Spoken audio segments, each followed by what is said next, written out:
did the president mean when he said the deep state Justice Department? And does this administration believe that the deep state is a real thing, that there is this shadow government out there actively plotting to sabotage him? What is deep state?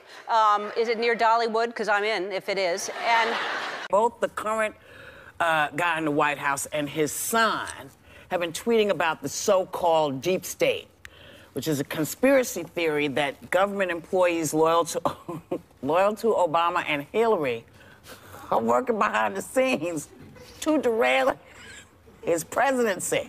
Some supporters of Trump, including Breitbart News, are now accusing the intelligence agencies of attempting to wage a deep state coup against the president. Meanwhile, some critics of Trump are openly embracing such activity, like Bill Kristol, the prominent Republican analyst who founded the Weekly Standard.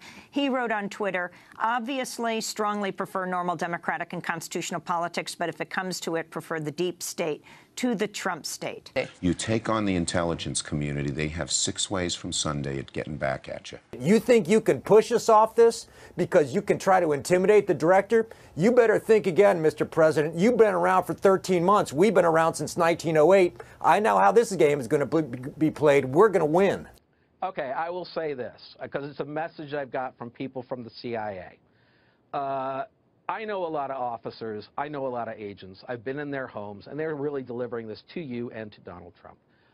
These are people who have sacrificed a lot for this country. They go through into the CIA every day. They walk past that wall with 117. I get it. What's the message? As a former government official, government's going to kill this guy. If now, because he's the nominee for the party, and he's entitled to briefings from the CIA, for example, I said publicly, give him fake briefings. Pretend you're briefing him. Don't tell him anything. Look, I think Obama was just as much a victim of this as Trump is now. Obama didn't come into office wanting to overthrow governments, but he overthrew Libya, he assisted in overthrowing Assad, and we were involved in the overthrow in the Ukraine. We're still occupying the Middle East. These were not initiatives that Obama had when he was elected, but I think he got pulled by the military-industrial complex and the intelligence community into these positions. He even helped cover up Saudi Arabia's involvement in 9/11. What the hell is the deep state?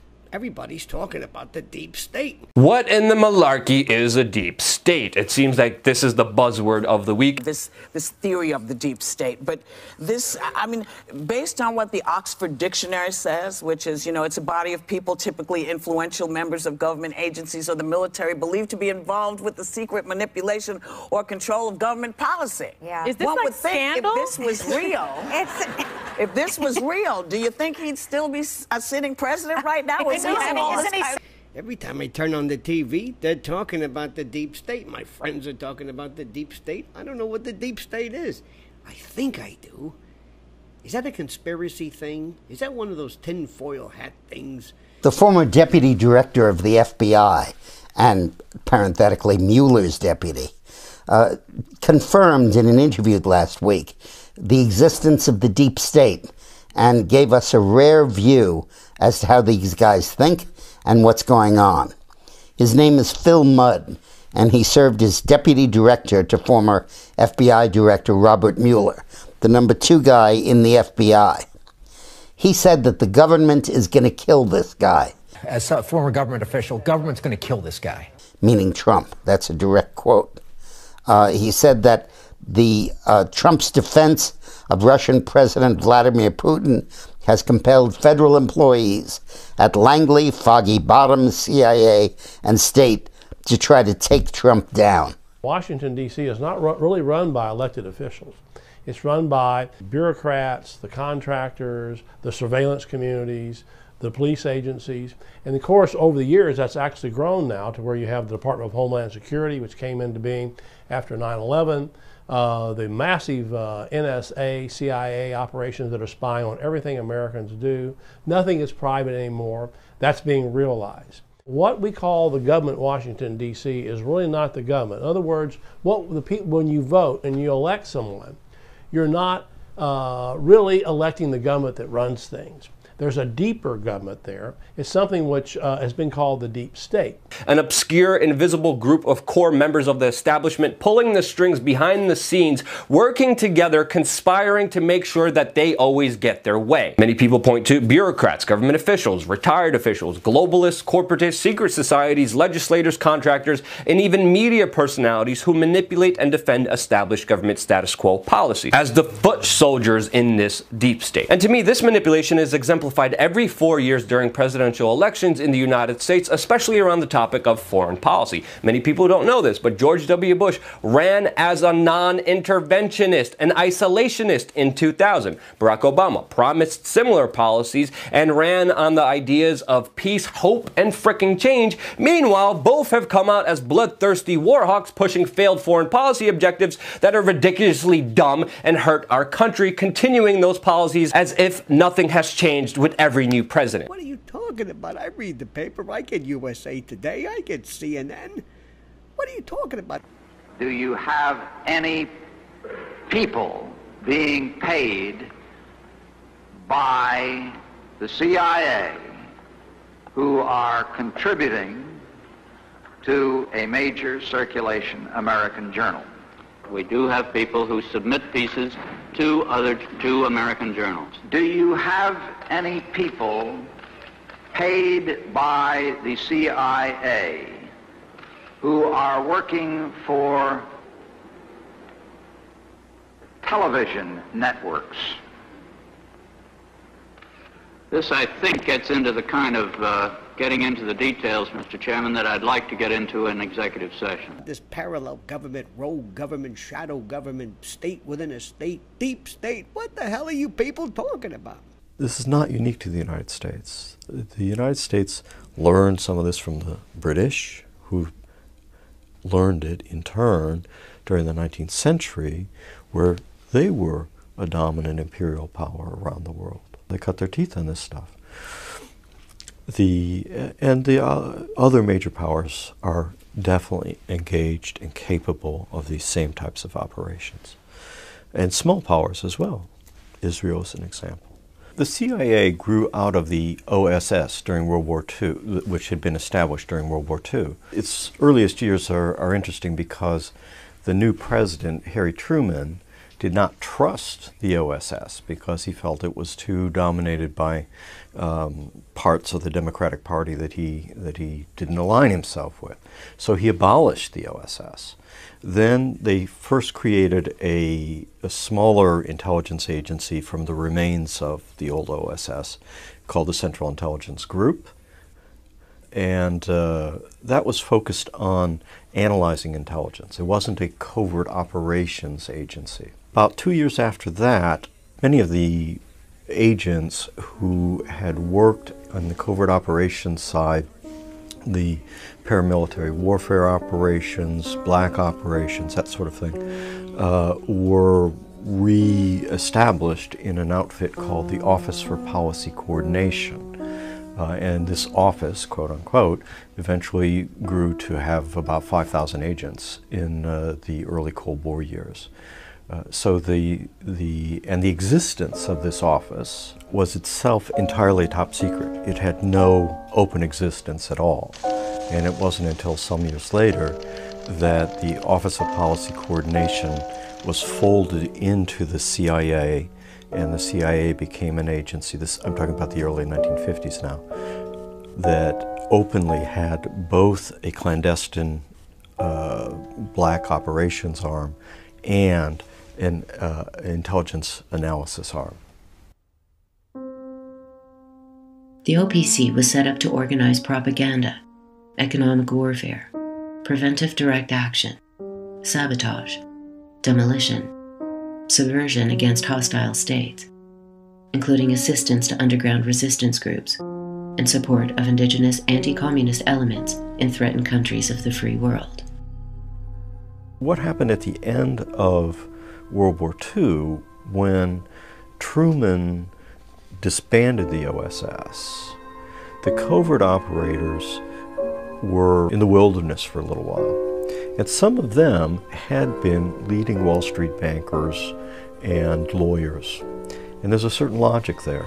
because prior to the war, the people engaged in international trade and international law were a relatively small number of people, and they were the specialists in international affairs for the United States.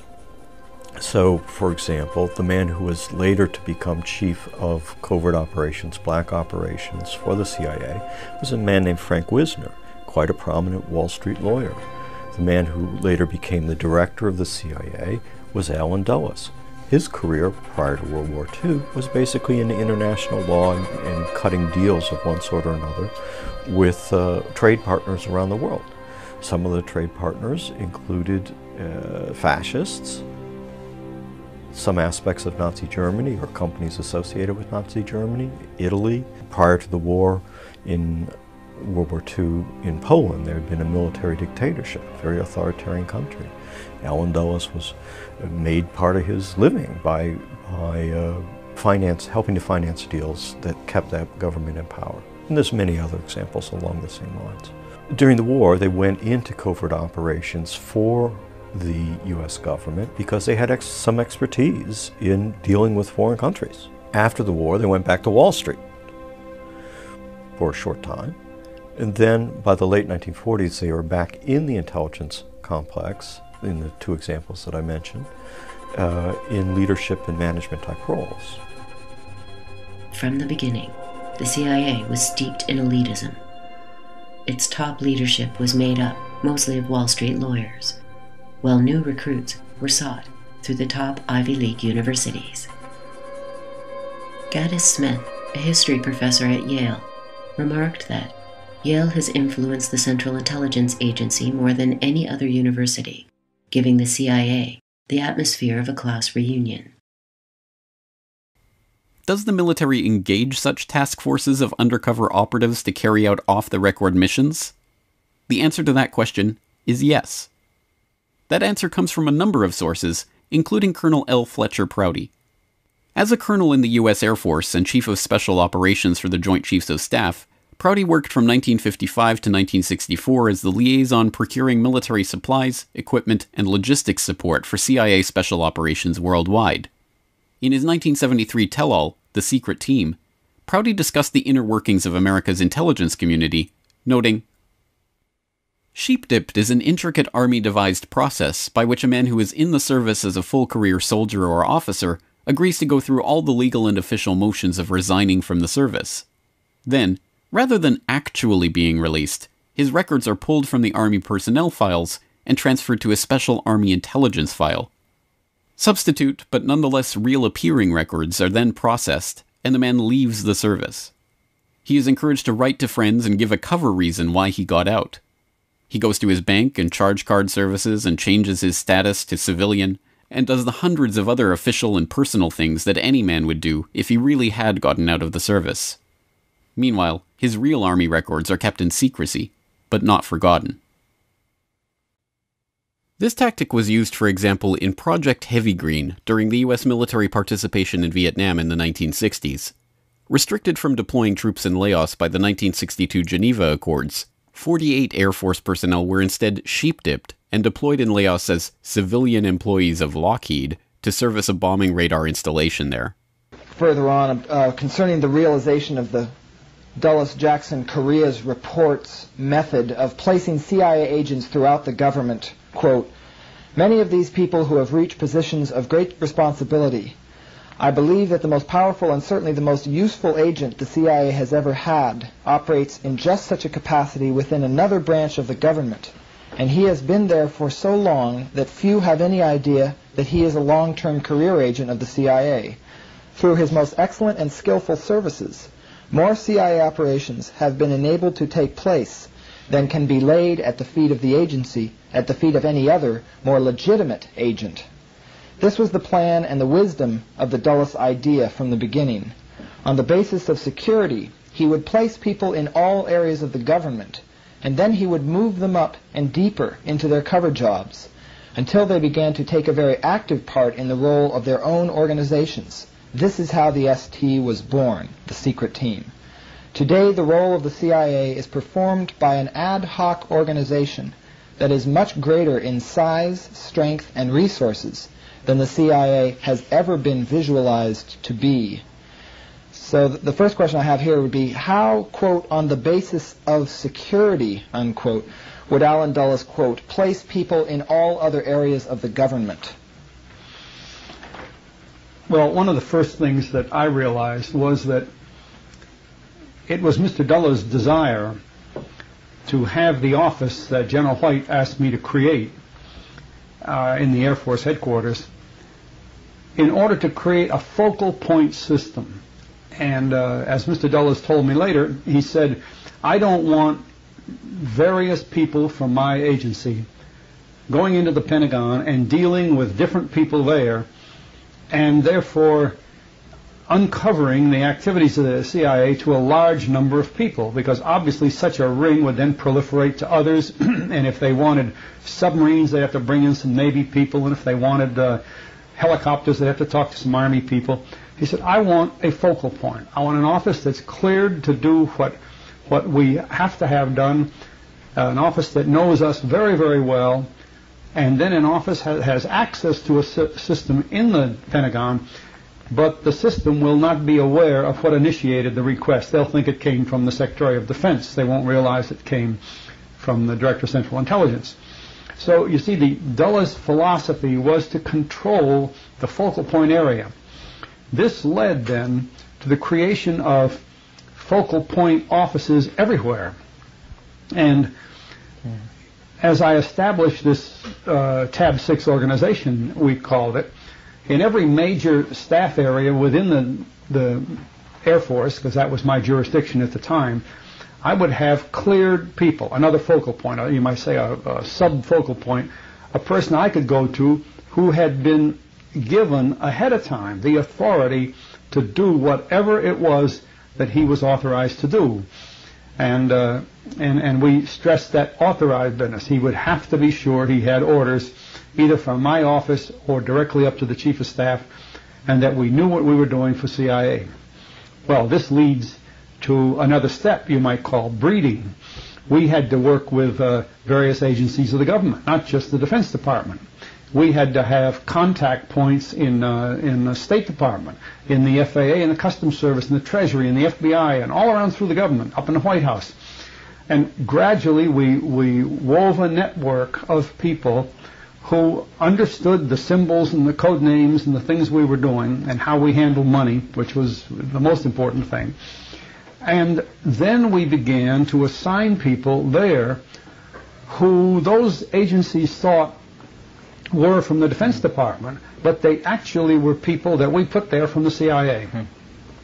This led to the creation of a system of powerful individuals, people whose jobs were quite dominant in some of these other agencies, especially after they'd been there 2 or 3 years, because we put them in there by talking to the top man, the cabinet officer or the head of the agency, and we'd say, this man is being placed here so that he can facilitate covert activities and so that he can retain the secrecy that's required, and he will keep you informed at all times. Well, in the bureaucracy, the top people move faster than anybody else, not the bottom people. And so the man we had explained that to maybe 1.5 years earlier would be transferred or leave the government, but our man is still there. So 1 or 2 cycles of that, and that agency might not even know that guy was there anymore. They would, and I mean, what his origins were. They would think he was just another one of their own employees. And as a result, he became extremely effective, because if we wanted something done, I remember a rather very sensitive operation that I needed some information on, and I needed it from the FBI. I didn't go to the FBI. I went to this guy that we had planted, and he got it twice as fast and in a much better form than I would have gotten from the FBI. Even though I was at that time working from the Office of Secretary of Defense, we had no trouble working with the FBI. It was just to facilitate it. Yeah. These people became very, very adept. By the same token, people that were employees of CIA, agents, were assigned even in the Office of the Secretary of Defense. We had certain people there who were CIA employees. Ed Lansdale worked for CIA all his adult career. a person named Frank Hand worked there. Now, the people in the Pentagon thought they were ordinary military employees. They didn't realize, well, just to give you an example, Colonel Ensdale was a full colonel in the Air Force. That was his cover story. And he had been a full colonel for a few years. And the Air Force was promoting some men to general. Question came up, would Lansdale be eligible? And I told Mr. Dulles personally, I said, you know, you can make Lansdale a general if you just write a letter to General LeMay, because you're going to pay the bills anyway, and not the Air Force. A few days later, I got a call from General LeMay's office. He called me in, and he had the list of men that the Air Force was promoting to general. And as I recall, it was only 13 or 14 officers, and LeMay, being General LeMay, knew every one of them intimately except one. I don't know who the hell he is. I'm not going to promote him to a general. And I said, well, don't you have a file on him? He said, yes. He opened it up, and the top letter was from Allen Dulles. I said, he's a very important man for Allen Dulles. It's okay, I'll promote him. Just like that. Well, that's a good way to get a promotion, you see. But that created a very important job within the structure of the Office of Secretary of Defense. Frank Hand had been there for years in the same way. Frank was a civilian of, I always wrote that he was the most important agent that the agency had, because he was operating daily and effectively as a member of the Office of Secretary of Defense. And you can think of the things that a person in that capacity can do when his home base really is CIA. Well, although people didn't believe this when they first heard it, there are assignments like that in the White House. There are assignments like that in the State Department. It's hard to tell the difference, you might say, between Bill Bundy, who was a longtime CIA employee, and McGeorge Bundy, who was in the White House with Kennedy. The two brothers certainly going to act side by side. They have the same goals and the same intentions. Well, there were many things that duplicated like that. So that it wasn't long before, and I'd say by the end of the 50s, early 60s, before we had spread through the government what I called a secret team, a group of people who really knew how to operate the CIA business. So when I say that this team was quite effective, it was very effective, very strong, handled a lot of money, worked all over the world, thousands of people were involved. And I know one time when I was speaking to the chairman of the Joint Chiefs of Staff, at that time General Lemnitzer, he said, you know, I've known of 2 or 3 units in the Army that were supporting CIA. He said, but you're talking about quite a few. He said, how many were there? Well, at that time, there were 608. Well, General Lemnitzer had no idea of it. And it's amazing. Here's the top man in the military, and he had no idea that we were supporting that many CIA units. Not military units. They were phony military units. They were operating with military people, but they were controlled entirely. They were financed by the CIA. 608 of them.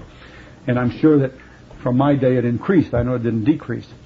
So people don't understand the size and the nature of this clandestine activity that is designed for clandestine operations all over the world. And it goes back again to things we've spoken of earlier, that activity must be under somebody's control. There is no law for the control of covert operations other than at the National Security Council level. And if the National Security Council does not sign the directives, issue the directives for covert operations, then nobody does. And that's when it becomes a shambles, as we saw in the Contra affair and in other things. The deep state, what does that mean? So folks on the left, and I'm talking about guys who write for the New Yorker and the Nation, they make fun of it and say, oh, this is just a conspiracy theory. This is the sort of ravings of Steve Bannon trying to stir up people on Breitbart, et cetera, et cetera. Well, let me be very clear. The deep state is the same thing that President Eisenhower reminded people about when he talked about the military-industrial complex. Now, this conjunction of an immense military establishment and a large arms industry is new in the American experience. The total influence, economic, political, even spiritual, is felt in every city, every state house, every office of the federal government. We recognize the imperative need for this development, yet we must not fail to comprehend its grave implications. Our toil, resources, and livelihood are all involved. So is the very structure of our society. In the councils of government, we must guard against the acquisition of unwarranted influence, whether sought or unsought, by the military-industrial complex. The potential for the disastrous rise of misplaced power exists and will persist. We must never let the weight of this combination endanger our liberties or democratic processes. We should take nothing for granted. Only an alert and knowledgeable citizenry can compel the proper meshing of the huge industrial and military machinery of defense with our peaceful methods and goals, so that security and liberty may prosper together. So if Eisenhower's warning in the 1950s was something we should take seriously, well then certainly 60 years later, we should be taking it seriously. And so there is this complex, right? There is a professional strata of people in the DC area principally who run the government day in, day out, frankly, decade in, decade out. And they're the professional staffs that man all the departments and agencies in town. And those folks don't roll over too often. They're usually there locked in for, you know, a 20, 30-year career.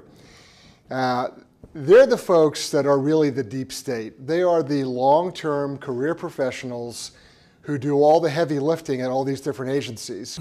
First of all, I think it's the obligation of some executive branch officials to refuse to carry out some of these orders. The people that run our government, they're called the Senior Executive Service, the SES grade.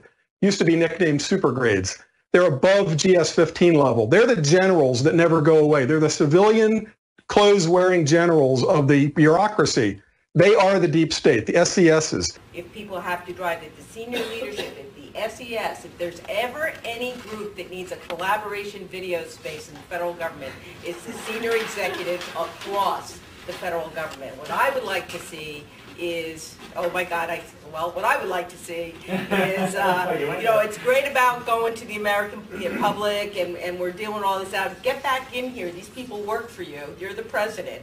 Call them together. Don't meet with them once in a big room in, you know, Constitution Hall, but start to collaborate with them because those are the people that hold the keys to the kingdom, the money, and the policies. The real deep state is composed of over 8,000 managers in 75 different federal agencies. These are the senior executive service members, and Obama appointed about 7,000 of them. Now, because they're managers, they can tell new appointees what they can and cannot do. This puts the deep state in an unimaginable position of power. They're well organized, and as I just intuitively figured from the deep state, they stretch their roots into nearly all facets of the government. Now, when I was researching SES, I found this interesting guide to the Senior Executive Service from last March. Right in the introduction, they say members of the Senior Executive Service serve in key positions just below the top presidential appointees and are the major link between these appointees and the rest of the federal workforce. These leaders operate and oversee nearly every government activity in approximately 75 federal agencies. And I can only assume Minnesota's not the exception. Did you know the CIA's implanted in your state government? No. How are they? Well, I'll explain. First of all, the CIA mission statement says they're not to be operational within the U.S. So they're violating their mission statement. Well, in Minnesota, only the governor and the chief of staff are aware of it. That there's an implanted CIA person in the Minnesota government at a level to where he doesn't come and go with elections. It's a permanent position. Why? Why do they violate their own mission statement? And I can only assume Arizona. I don't know if you have one, but I don't believe Minnesota is the exception. Did you know who it was in Minnesota? Yes. And what was the position in Minnesota? The position was at a deputy level in one of the. You know, I won't go far enough to say. I won't say names because I'm not going to get Valerie Plame. Was it an agency type position? Well, it's an upper level management position. That's permanent. In fact, when this person retired, I was then introduced to the new one. They then recruited a new one. and had that person implanted in Minnesota government. Sort of following on that, you write about them, Dulles being able to move them up and deeper into their covered jobs. Would this be a function of them being there longer than the people who would be promoted to something else in time? Yes. When we put them in, they might be somebody's assistant. And they've been there for 3 years, and the man that was above them, who was probably a political appointee, leaves, and they might move this man up there. Or when a new political appointee comes, he has no knowledge that this man is really from CIA. He's just a strong person in his office, and he gives him a broader role. Sometimes these people were working. One man I know was in FAA, and we needed his work to help us with FAA as a focal point there. He had been there so long, the FAA had him in a very big, very responsible job, and you might say 90% of his work was regular FAA work, a very, very strong individual. Well, that meant that when we needed him to help us with some of our activities on the covert side of things, he was in a much better position to handle this than he had been originally. This happened with quite a few, and that's why I say in the case of Frank Hand, he had been in the Defense Department so long that he was able to handle really major operations that weren't even visualized at the time he was assigned. And this carries over into many other things. You know, I pointed out that the Office of Special Operations under General Erskine had the responsibility for the National Security Agency as well as CIA contacts and the State Department and so on. Well, as we filled up these positions, some of them became dominant in some of those organizations, such as NSA. There are various layers. Another metaphor is an onion. You know, the top layer of the onion is the government and the Constitution. The next layer is the CIA and the NSA and now JSOC in the Pentagon, which is perhaps more sinister even than the CIA. And then you get another layer in my book, which is these private consulting companies. Like, I can say quite a lot about Booz Allen Hamilton, ostensibly a private company, but internationally they've been very in sync since 1953, when both of them started operating in the same countries. It was interesting that CIA went in to overthrow the government in Iran, and there was Booz Allen Hamilton. They developed a close relationship with Nasser. It was really done mostly through Booz Allen Hamilton. So these are private companies that are part of the power structure. And then we're on our way to the corporations and the banks that Booz Allen also do their business with. So there's been a huge amount of discussion about the NSA spying scandal. You can't have missed it, but the conversation has been focused on Edward Snowden and the NSA. But Edward Snowden didn't actually work for the National Security Agency. He worked for a company called Booz Allen Hamilton, a large private American technology firm. So how can these leaks, which have exposed NSA wrongdoing, come from an employee of a private company? Well, when we started to look into it, we realized it's a pretty interesting story. So let's start first with the company themselves. It's been estimated that 99% of their income comes from government contracts. In 2012, they had a revenue of $5.86 billion, but 23% of their contracts come from America's intelligence community, which is made up of 17 different intelligence departments.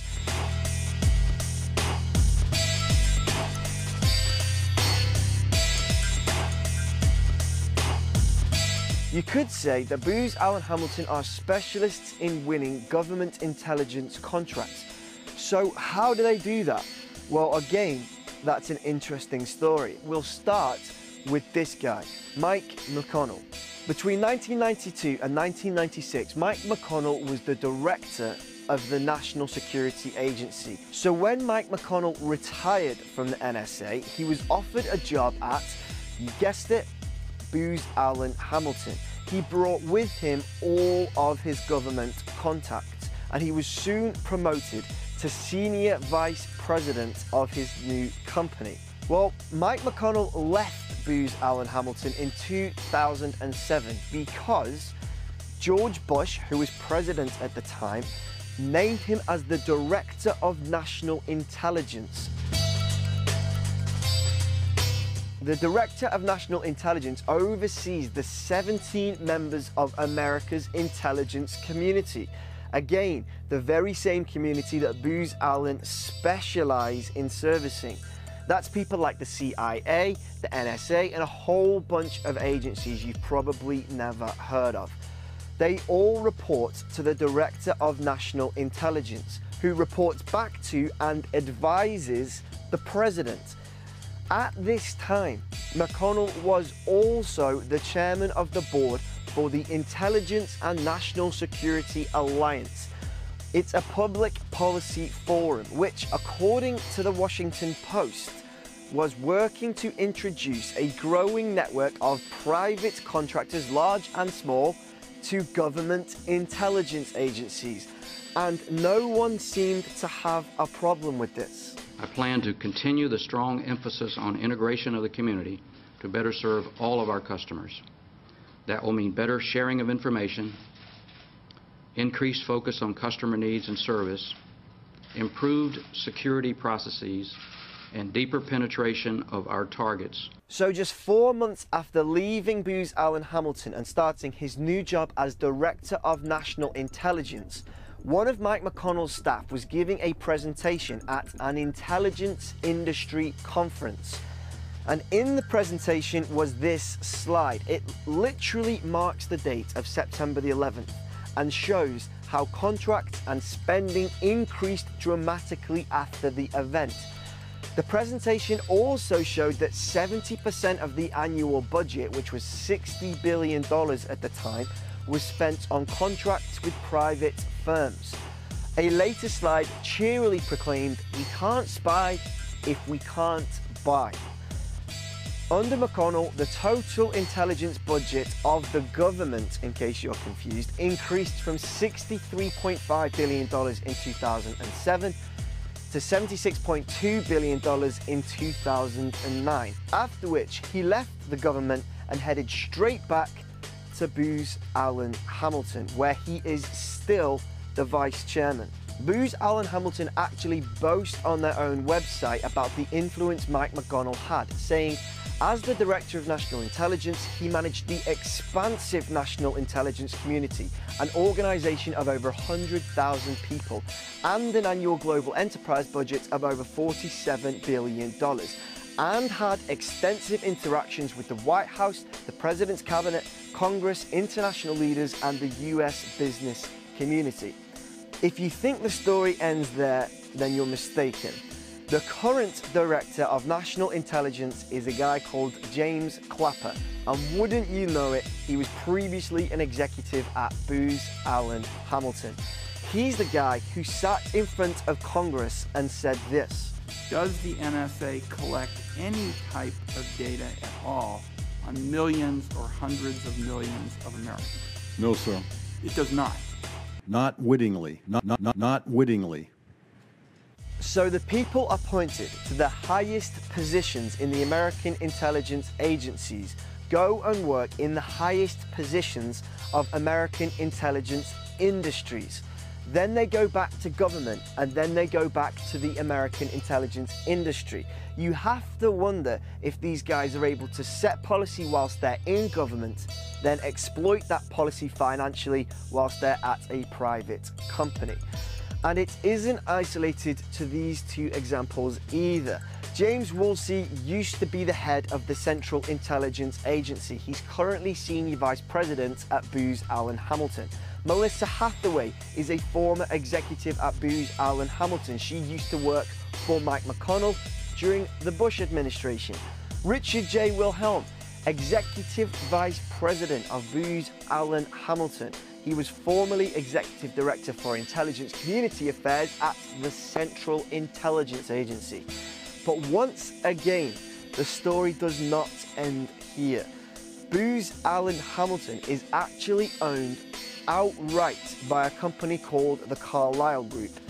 And this is where things get even more bizarre.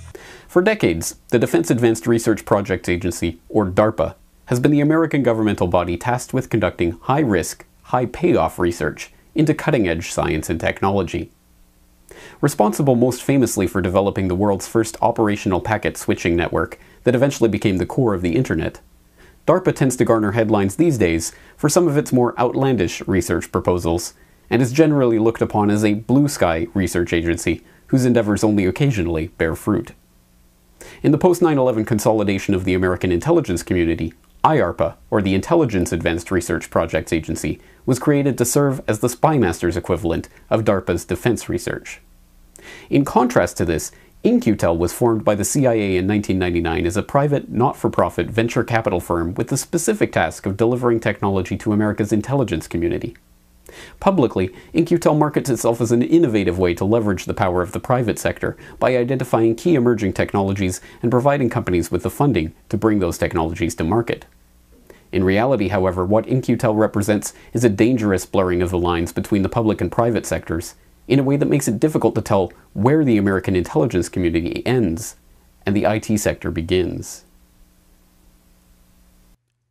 In-Q-Tel has generated a number of headlines since its inception based on what can only be described as the creepiness factor of its investments in overtly Orwellian technologies. In 2004, KM World published an interview with Greg Peeps, then In-Q-Tel's Senior Director of Federal and Intelligence Community Strategy, about some of their investments. Peeps was especially proud of the CIA's investment in Ingzite, a company that offered software for data mining unstructured data sources like blogs and websites with analytical processing. In 2006, it was revealed that AT&T had provided NSA eavesdroppers full access to its customers' internet traffic, and that the American intelligence community was illegally scooping up reams of internet data wholesale. The data mining equipment installed in the NSA backdoor, a Nerus STA6400, was developed by a company whose partners were funded by In-Q-Tel. Also in 2006, News 21 reported on an In-Q-Tel investment in CallMiner, a company developing technology for turning recorded telephone conversations into searchable databases. In late 2005, it was revealed that the NSA had been engaged in an illegal, warrantless wiretapping program since at least the time of the 9/11 attacks, monitoring the private domestic phone calls of American citizens in breach of their Fourth Amendment rights. In 2009, The Telegraph reported on In-Q-Tel's investment in Visible Technologies, a company specializing in software that monitors what people are saying on social media websites like YouTube, Twitter, Flickr, and Amazon. The software is capable of real-time communications tracking, trend monitoring, and even sentiment analysis that categorizes blog posts and comments as positive, negative, or neutral. Just last month, the Federal Reserve tendered a request for proposal for just this type of software so that privately owned central bank could monitor what people are saying about it online. Two of the names that come up most often in connection with In-Q-Tel, however, need no introduction: Google and Facebook. The publicly available record on the Facebook In-Q-Tel connection is tenuous. Facebook received $12.7 million in venture capital from Accel, whose manager, James Breyer, now sits on their board. He was formerly the chairman of the National Venture Capital Association, whose board included Gilman Louie, then the CEO of In-Q-Tel. The connection is indirect, but the suggestion of CIA involvement with Facebook, however tangential, is disturbing in the light of Facebook's history of violating the privacy of its users. Another black eye for Facebook. The social networking giant has reportedly revealed the sexual orientation of some users to advertisers. Researchers discovered that targeted ads are sent to accounts of people who have described themselves as gay or straight. Now, that means a person who wants to keep their private life private may be actually sharing it. And just last week, we learned some of the most popular apps on Facebook were leaking users' information to advertisers. Do you feel like it's a backlash, or do you feel like you're violating people's privacy? Do you feel like you're adequately portrayed as a... Because they want to wonder about the person who actually created this thing. Yeah, I mean, you know, a lot of stuff happened along the way. I think, you know, there were real learning points and turning points along the way in terms of building things. A recently released IM conversation between Facebook founder Mark Zuckerberg and a friend revealed the underlying attitude of Facebook towards its users. The exchange took place in 2004 when Zuckerberg had recently started the popular social networking website. In it, he told the friend, quote, Yeah, so if you ever need any info about anyone at Harvard, just ask. I have over 4,000 emails, pictures, addresses, SNS. To which the friend replied, "What? How do you manage that one?" And Zuckerberg responded, "People just submitted it. I don't know why. They trust me. Dumb fucks." Google's connection to In-Q-Tel is more straightforward, if officially denied. In 2006, ex-CIA officer Robert David Steele told Homeland Security Today that Google had been taking money in direction for elements of the U.S. intelligence community, including the Office of Research and Development at the Central Intelligence Agency, In-Q-Tel, and, in all probability, both the National Security Agency and the Army's Intelligence and Security Command. Later that year, a blogger claimed that an official Google spokesman had denied the claims, but no official press statement was released. Steele's accusation is not the only suggestion of American intelligence involvement with Google, however. In 2005, In-Q-Tel sold over 5,000 shares of Google stock. The shares are widely presumed to have come from In-Q-Tel's investment in Keyhole Inc., which was subsequently bought out by Google, but this is uncertain. In 2010, it was announced that Google was working directly with the National Security Agency to secure its electronic assets. Also in 2010, Wired reported that In-Q-Tel and Google had jointly provided venture capital funding to Recorded Future Inc., a temporal analytics search engine company that analyzes tens of thousands of web sources to predict trends and events. But as potentially alarming as In-Q-Tel's connections to internet giants like Facebook and Google are, and as disturbing as its interest in data mining technologies might be, the CIA's venture capital arm is interested in more than just web traffic monitoring. The In-Q-Tel website currently lists two practice areas: information and communication technologies and physical and biological technologies. The latter field consists of capabilities of interest such as the on-site determination of individual human traits for intelligence community purposes, and tracking and/or authentication of both individuals and objects. In-Q-Tel also lists two areas that are on its radar when it comes to biotech: nanobioconvergence and physiological intelligence. Detailed breakdowns of each area explain that the intelligence community is interested in, amongst other things, self-assembling batteries, single-molecule detectors, targeted drug delivery platforms, and sensors that can tell where a person has been and what substances he has been handling from biomarkers like trace compounds in the breath or samples of skin. In the years since its formation, many have been led to speculate about In-Q-Tel and its investments. But what requires no speculation is an understanding that a privately owned venture capital firm, created by and for the CIA, in which well-connected board members drawn from the private sector can then profit from the investments made with CIA funds that itself come from the taxpayer, represents an erosion of the barrier between the public and private spheres that should give even the most credulous pause for thought. What does it mean that emerging technology companies are becoming wedded to the CIA as soon as their technology shows promise? What can be the public benefit in fostering and encouraging technologies which can be deployed for spying on all internet users, including American citizens, in direct contravention of the CIA's own prohibitions against operating domestically? If new software and technology is being brought to market by companies with In-Q-Tel advisors on their boards, what faith can anyone purchasing American technologies have that their software and hardware is not designed with CIA backdoors to help the American intelligence community achieve its vision of total information awareness?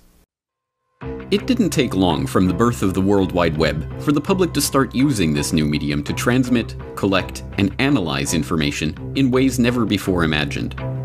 The first message boards and clunky Web 1.0 websites soon gave way to the blogosphere.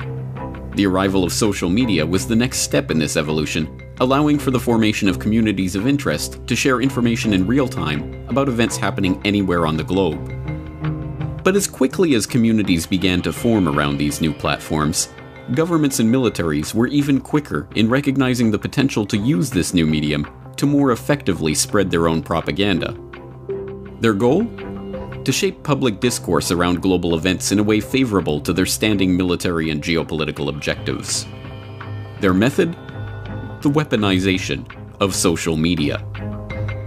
This is the Corbett Report. Facebook, Twitter, YouTube, Snapchat, Instagram, Reddit. Social media as we know it today barely existed 15 years ago. Although it provides new ways to interact with people and information from all across the planet, virtually instantaneously and virtually for free, we are only now beginning to understand the depths of the problems associated with these new platforms. More and more of the original developers of social media sites like Facebook and Twitter admit they no longer use social media themselves and actively keep it away from their children. And now, they are finally admitting the reason why. Social media was designed specifically to take advantage of your psychological weaknesses and keep you addicted to your screen. You know, if the thought process that went into building these applications, Facebook being the first of them to really understand it, that thought process was all about how do we consume as much of your time and conscious attention as